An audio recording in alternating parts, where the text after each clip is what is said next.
अस्सलाम वालेकुम, मैं ज़मीर अहमद अंसारी और आप देख रहे हैं जेड न्यूज़ फॉर यू। अर्ज़ यह है कि आपने अपने YouTube channel Z news for you को अभी तक सब्सक्राइब नहीं किया है तो अभी करें, और साथ ही दिए हुए बेल आइकन को भी दबा दें, जिससे हमारी आने वाली सभी वीडियोस के नोटिफिकेशन आपको मिलते रहें। शुक्रिया। अस्सलाम वालेकुम रहमतुल्लाहि व बरकातुहू। ये हदीस जो पेश की गई है सुनन अबू दाऊद की, जिसमें उम्मुल मोमिनीन हज़रत उम्म सलमा रज़ी अल्लाह अन्हा कहती हैं कि अल्लाह के रसूल सल्लल्लाहु अलैहि वसल्लम जब भी मेरे घर से निकलते तो अपनी निगाह आसमान की तरफ उठाते और ये दुआ पढ़ते, अल्लाहुम्मा इन्नी अऊज़ु बिका मिन अज़िल्ला अन उज़ल्ला अव अज़िल्ला उज़ल्ला अव अज़लमा उज़लमा अव अजहला व युजहला अलैया। तो इसकी तखरीज में या इसके जो है तशरीह करते हुए अलबानी साहब का ये कहना इसमें कि आसमान की तरफ नमाज और गैर नमाज दोनों सूरतों में निगाह उठाना ममनू है, ये ठीक नहीं है। क्योंकि नमाज में मना किया है अल्लाह के रसूल सल्लल्लाहु अलैहि वसल्लम ने आसमान की तरफ निगाह उठाने से, उसके ताल्लुक़ से कई रिवायतें मिलती हैं, लेकिन गैर नमाज में कोई ऐसी रिवायत मेरे इल्म के मुताबिक तो नहीं है, और ना ही अलबानी साहब ने पेश की है कोई ऐसी रिवायत कि जिससे ये वाज़ेह हो कि गैर नमाज में भी आसमान की तरफ निगाह उठाना मना हो। कुरान में तो अल्लाह रब्बुल आलमीन ख़ुद रसूलुल्लाह सल्लल्लाहु अलैहि वसल्लम का अमल पेश कर रहा है, क़द नरा तक़ल्लुब वजहिका फ़िस्समाई, कि हम आपका आसमान की तरफ देखना, अपने चेहरे को आसमान की तरफ उठाना बार बार हमने देख लिया है।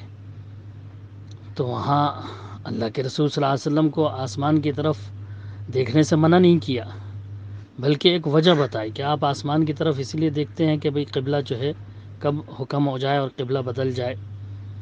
तो क़िबला बदलने का हुक्म तो नाजिल किया अल्लाह ताला ने, और चेहरा आसमान की तरफ उठाने से तो मना नहीं किया। ना ही अल्लाह के रसूल सल्लल्लाहु अलैहि वसल्लम की कोई हदीस वाज़ेह इस तरह ताल्लुक़ से मिलती है। हाँ, नमाज के अंदर मना है, ख़ुद अल्लाह के रसूल सल्लल्लाहु अलैहि वसल्लम ने बाकायदा मना किया कि लोग नमाज में ऊपर आसमान की तरफ ना देखा करें, ऐसे देखने से बेहतर है कि उनकी आंखें उचक ली जाएं, यानी ऊपर को ही फटी की फटी रह जाएं। तो इससे मना किया है, नमाज के दौरान आसमान की तरफ देखने से मना किया। बल्कि इसकी तफसीर में आप देखेंगे कुरान में, जहाँ अल्लाह ताला ने अल्लाह के रसूल सल्लल्लाहु अलैहि वसल्लम का आसमान की तरफ देखने का बार बार देखने का ज़िक्र किया है, उसकी तफसीर में ही उलमा इस्लाम ने, मुफस्सिरीन ने वह हदीसें भी पेश की हैं जिसमें वजाहत है कि अल्लाह के रसूल सल्लल्लाहु अलैहि वसल्लम नमाज के बाद, नमाज से फ़ारिग होने के बाद अपना सर मुबारक आसमान की तरफ उठाते थे, आसमान की तरफ देखते थे कि शायद फ़रिश्ता हुक्म लेकर के नाजिल हो जाए क़िबले की तब्दीली का। और ये हदीस भी बिल्कुल वाज़ेह दलील है जो अबू दाऊद की है कि अल्लाह के रसूल सल्लल्लाहु अलैहि वसल्लम आसमान की तरफ देखते थे। इसी तरह से जो है एक और रिवायत भी मिलती है जिसमें वज़ू के बाद की दुआ का ज़िक्र है, उसमें भी आसमान की तरफ देखने का ज़िक्र मिलता है कि आप जो है अशहदु अल्ला इलाहा इल्लल्लाह पढ़ते हुए वज़ू के बाद की दुआ आसमान की तरफ देखते थे। तो आसमान की तरफ देखना नमाज के अलावा कहीं भी मना नहीं मिलता, बल्कि इसकी तायद में तो रिवायतें मिलती हैं कि ये दुआएं पढ़ते हुए अल्लाह के रसूल सल्लल्लाहु अलैहि वसल्लम ने आसमान की तरफ देखा। और भी कई रिवायतें उसके ताल्लुक़ से मिलती हैं, जैसा कि एक रात, चांदनी रात को मुकम्मिल चाँद था तो आसमान की तरफ, चाँद की तरफ देखा लोगों ने, तो अल्लाह के रसूल ने कहा कि तुम क़यामत के दिन अपने रब को इसी तरह से देखोगे।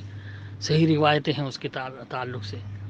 ऐसी कोई रिवायत वाज़ेह अल्फाज में हमें नहीं मिलती जिसमें नमाज के अलावा भी आसमान की तरफ देखना ममनू हो। लिहाजा इनका ये लिखना कि आसमान की तरफ नमाज या नमाज से बाहर दोनों सूरतों में निगाह उठाना ममनू है, ये सही नहीं है। अल्लाहु आलम बिस्सवाब। एक बार फिर आपसे रिक्वेस्ट है कि आप अपने इस यूट्यूब चैनल को सब्सक्राइब करें, लाइक एंड शेयर ज़रूर करें। शुक्रिया।